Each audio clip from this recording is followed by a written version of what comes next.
दोस्तों, आज हम आपको उस वीर की कहानी सुनाते हैं जिसने अपनी प्रतिज्ञा के लिए अपना पूरा जीवन समर्पित कर दिया, जिसने अपने वचन को अपने प्राणों से भी अधिक मूल्यवान समझा।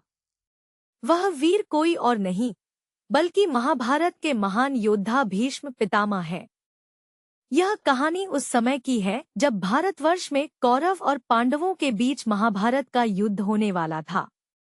उस समय का भारत एक विशाल और समृद्ध देश था, जहां विभिन्न राज्यों और जनजातियों के लोग रहते थे। हस्तिनापुर, जो कौरवों की राजधानी थी, एक भव्य और समृद्ध शहर था, जहां राजा धृतराष्ट्र और उनके पुत्र रहते थे। भीष्म पितामह, जिन्हें महान योद्धा और गंगा के पुत्र के रूप में जाना जाता था, हस्तिनापुर के सबसे शक्तिशाली और सम्मानित व्यक्तियों में से एक थे। उनकी वीरता और साहस की कहानियां पूरे भारतवर्ष में प्रसिद्ध थी। वह एक ऐसे योद्धा थे जिन्होंने अपने जीवन काल में अनेक युद्ध लड़े और हमेशा विजय प्राप्त की।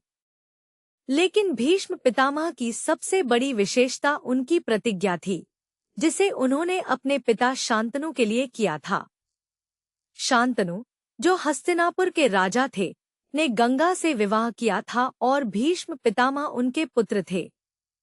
लेकिन जब शांतनु ने फिर से विवाह करने का फैसला किया, तो भीष्म पितामह ने अपने पिता के लिए प्रतिज्ञा की कि वह कभी विवाह नहीं करेंगे और हमेशा अपने पिता के परिवार की रक्षा करेंगे।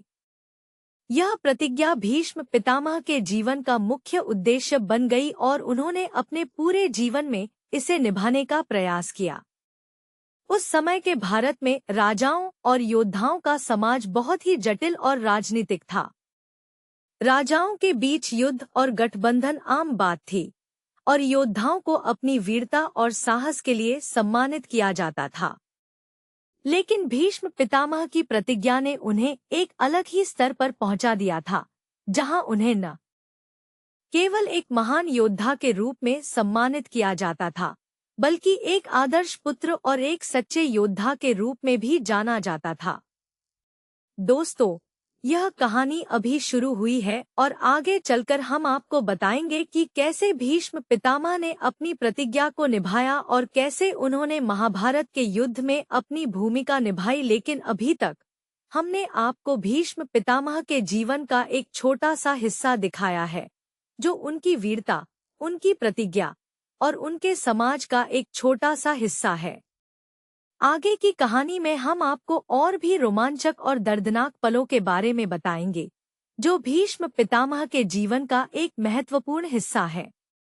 भीष्म पितामह की भीष्म प्रतिज्ञा एक ऐसी कहानी है जो हमें भारतीय पौराणिक कथा के गहरे पन्नों में ले जाती है, जहां परिवार, सम्मान और कर्तव्य के बीच एक महाकाव्य युद्ध का मंचन होता है।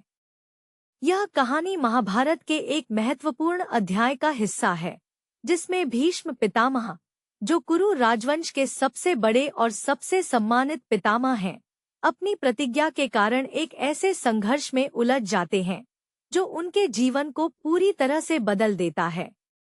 कुरु राजवंश के राजा शांतनु की कहानी से यह यात्रा शुरू होती है, जो गंगा की बेटी सत्यवती से विवाह करने के लिए अपने पूर्वजन्म की पत्नी गंगा को छोड़ देते हैं।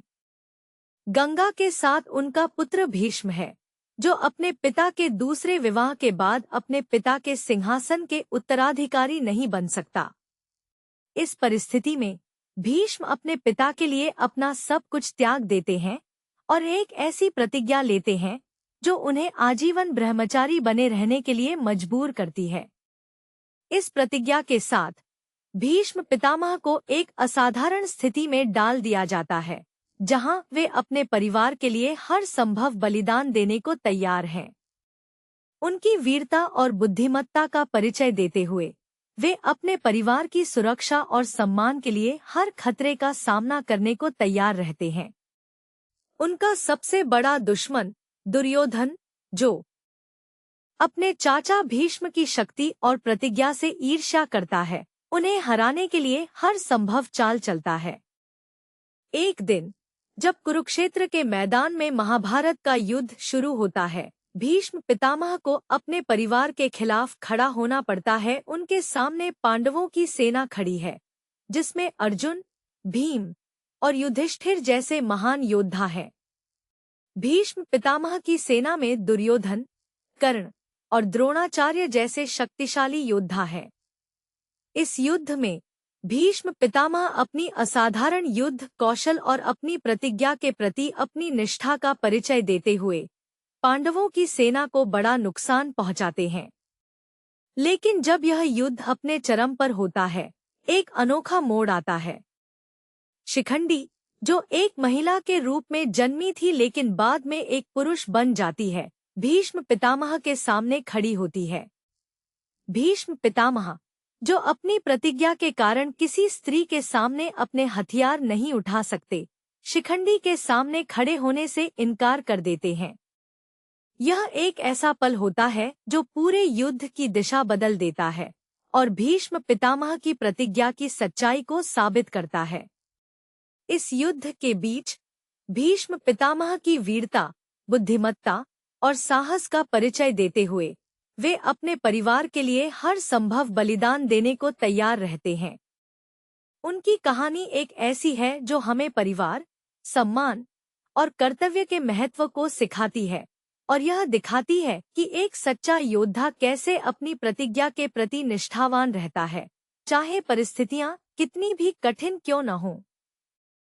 भीष्म पितामह की भीष्म प्रतिज्ञा की कहानी के इस अंतिम अध्याय में हम उनके जीवन के सबसे महत्वपूर्ण क्षणों का वर्णन करेंगे। महाभारत के युद्ध में भीष्म पितामह ने अपने जीवन की सबसे बड़ी परीक्षा दी थी। उनकी वीरता और निष्ठा ने उन्हें एक अद्वितीय स्थान दिलाया था, न केवल अपने परिवार में बल्कि पूरे भारतीय इतिहास में। जब अर्जुन ने उन पर बाण चलाए तो भीष्म पितामह ने अपने शरीर पर बाणों की शया बनाई और अपने जीवन के अंतिम क्षणों में उन्होंने अर्जुन को आशीर्वाद दिया और कहा, मैं तुम्हारी विजय का साक्षी बनना चाहता हूँ। यह उनकी महानता और बलिदान का प्रतीक था, जो आने वाली पीढ़ियों के लिए एक प्रेरणा का स्रोत बन गया। भीष्म पितामह की विरासत आज भी जीवित है और उनकी कहानी हमें सिखाती है कि निष्ठा, समर्पण और देशभक्ति के मूल्यों को कैसे जीवन में उतारना है। उनकी भीष्म प्रतिज्ञा ने उन्हें एक महान योद्धा और एक सच्चे देशभक्त के रूप में स्थापित किया है। उनकी कहानी सुनकर हमें अपने देश के प्रति अपने कर्तव्यों को याद रखना चाहिए और अपने जीवन को देश सेवा के लिए समर्पित करना चाहिए। आज जब हम भीष्म पितामह की कहानी सुनते हैं तो हमें अपने जीवन में उनके मूल्यों को अपनाने का प्रयास करना चाहिए। हमें अपने देश के प्रति गर्व और निष्ठा के साथ खड़े रहना चाहिए और अपने जीवन को देश सेवा के लिए समर्पित करना चाहिए। यदि आप इस कहानी से प्रेरित हुए हैं तो कृपया हमारे चैनल को लाइक और सब्सक्राइब करें ताकि आप और ऐसी ही प्रेरणादायक कहानियों का आनंद ले सकें। हमारा चैनल आपको भारतीय पौराणिक कथाओं और देशभक्ति की कहानियों से परिचित कराने के लिए प्रतिबद्ध है। धन्यवाद।